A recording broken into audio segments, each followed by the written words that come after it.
দারিদ্রতা কি দূর করতে চান? কম বেশি সবারই দারিদ্রতা আছে, কারোর বেশি কারোর কম। দারিদ্রতা কাউকে ছাড়ে না। কেউ দারিদ্র থেকে অল্প তাড়াতাড়ি মুক্ত হয়ে বড়লোক হয়, আর কেউ থেকে যায়।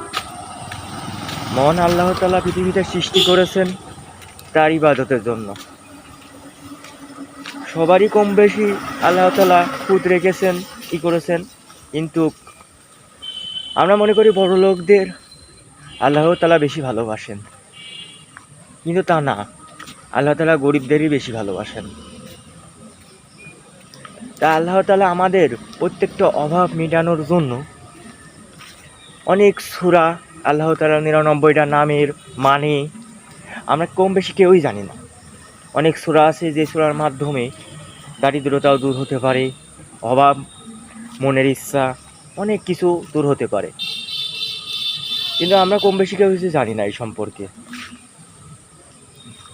আপনাদের দারিদ্রতা দূর করার জন্য আল্লাহ তাআলার একটি নাম ঘন ঘনবার পাঠ করলে দারিদ্রতা দূর হবে। আল্লাহ পাক বলেন, যে ব্যক্তি আমার এই নামটি ঘন ঘনবার পাঠ করবে তার দারিদ্রতা দূর হবে। এবং সশতের নামাজের শেষ আয়াতে এইটি ৪০ বার পাঠ করলে তার দারিদ্রতা দূর হবে ও সে অনাহারে মরবে না। এটা আল্লাহ তাআলার একটি নামের অর্থ।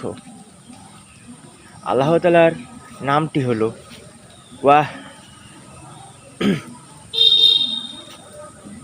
আল্লাহ তাআলার এই নামটি হলো আল ওয়াহ্হাবু। আরেকবার শুনে যান, আল্লাহ তাআলার নামটি হলো আল ওয়াহ্হাবু।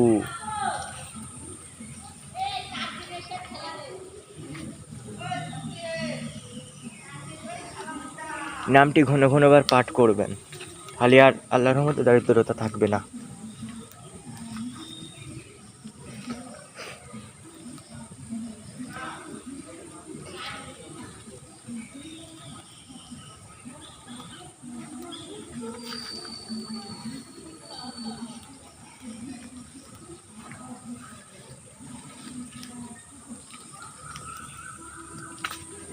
আর ঘন ঘন চেষ্টা করবেন ৫ ওয়াক্ত নামাজ পড়ার চেষ্টা, আল্লাহর পথে থাকারই চেষ্টা। ও দেখবেন, আপনি যদি কাম খোঁজেন, মানে কোনো কাজ খুঁজবেন, কাজের অভাব হবে না। অনেক মানুষ চেষ্টা করে, অনেক মানুষ চেষ্টা করে না। চেষ্টা করে, তারা সাথে দেখে নিজে যতক্ষণ ইচ্ছুক না ততক্ষণ কোনো কাজ সে পায় না। যতক্ষণ নিজের ইচ্ছুক দেখবেন সাথে সাথে একটি হলেও কাজ পেয়ে যায়।